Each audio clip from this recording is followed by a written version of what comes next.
அருமையான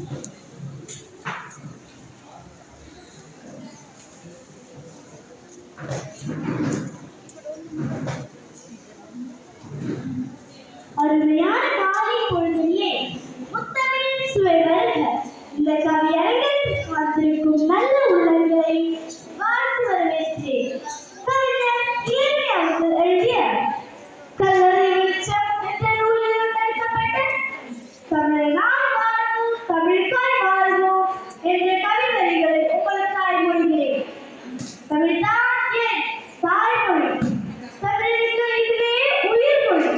அதை மிகுந்த மகிழ்ச்சியோடு அவதியுற்ற நாளிலும் ஐயமிட்டு உண்ணுகின்ற அறிவு சொல்லும் தமிழ்மொழி. புதிய தமிழ் முற்றுள்ள சபையில் கப்பல் கவிய வளர்ந்த வையகத்தில் இணையில்லா செம்மொழி ஒருத்தன் இரவு கண்டு புறமுது காட்டி ஓடி போனான். இன்றோ இங்கே தமிழன் என்பது ஏமாந்து போனான். ஒரு சுழற்சி உன்னை கண்டிக்க செய்வதா, இல்லை ஒரு நிலம் மண் மூடி போடும் என்று விருதிறக்க சொல்வதா? தமிழுக்காய் குரல் கொஞ்சம் செயல்படுத்து. குறிஞ்சி முல்லை மரத்தம் நெய்தல் பாலை என்று உன் குடிமக்கள் வாழ்ந்த பெருமையை நீ அறிவாய்.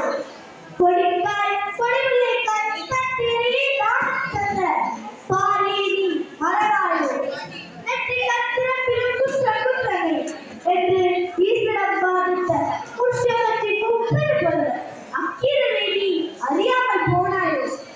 இரண்டடி ஏழு சிறுகள் உலக பொதுமறையா திருக்குறள் இயற்பியலும் இலக்கியமும் இணைந்த நீதியும் என் பையன் வள்ளுவர் தந்த ஒப்பற்ற இலக்கியம். இலக்கியம் ஒரு புறம் இருக்க மறுபுறம் காப்பியம். சோழர் காலம் அது காப்பிய காலம்.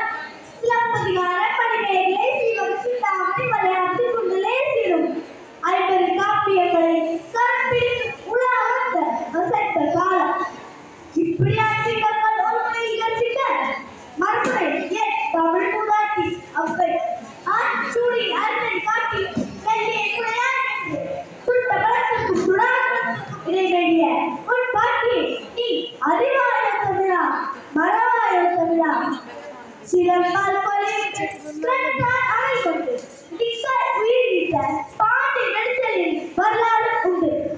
மரபர் ஆயிரம் படித்தும் புது கவிதையால் புதுமை அனைத்தும் தாயின் தாரத்தை கைப்பிடித்து அழித்து வந்த உந்தை முத்தாசு கருத்தினை நீ அறியாமல் போது கூத்தாயிருக்கிறது கேள்வி கூத்தாயிருக்கிறது. அன்றோ தமிழ் வளர்க்கு ஒரு கூட்டம், இன்றோ தமிழடிக்கு ஒரு கூட்டம். ஆங்கில மொழி சிவப்பு கம்பளம் விரித்து உன் வரிசையில் குட்டி மோதி வந்திருக்கிறாய். வெட்கமில்லையா தமிழா? தமிழ் மொழிக்கு காவலத்தில் நீட்டேன். ஆனால் நீயோ ஆங்கிலத்திற்கே குறைத்தாய். பஞ்சாபம் என்பதா, இல்லை பாராட்ட தமிழ் மொழியை நான் மூடி போகிறதா? நான் கேட்கிறேன், வல்லவன் ஆங்கிலம் படித்தாரா? இல்லை வெள்ளைக்கான் தான் உனக்கு அப்பனா? கண்ணிற்கும் குருடனாய் செவியிற்கும் சென்றனாய் உண்மையை நீ மறந்து போனாய். உன்னை உரைக்கிறேன் செம்மொழி நீ கண்டு வெள்ளைக்கான் கூட தன் பேரை வீரமாமன் என்று மாற்றிய வரலாறு உண்டு. இவர் கல்லறையிலே இந்த தமிழ் மாணவர் உருகிறார் என்று குறித்த இறைவி சின்னமும் உண்டு. இத்தனை மறைந்தவனுக்கு சிலந்தி வரையில் ஸ்ரீவாசமா போதும் தமிழா போதும். இதற்கு பிரச்சனை கழிப்பது போதும். தமிழுக்காய் போதும், தமிழ் இனத்திற்காய் போதும்.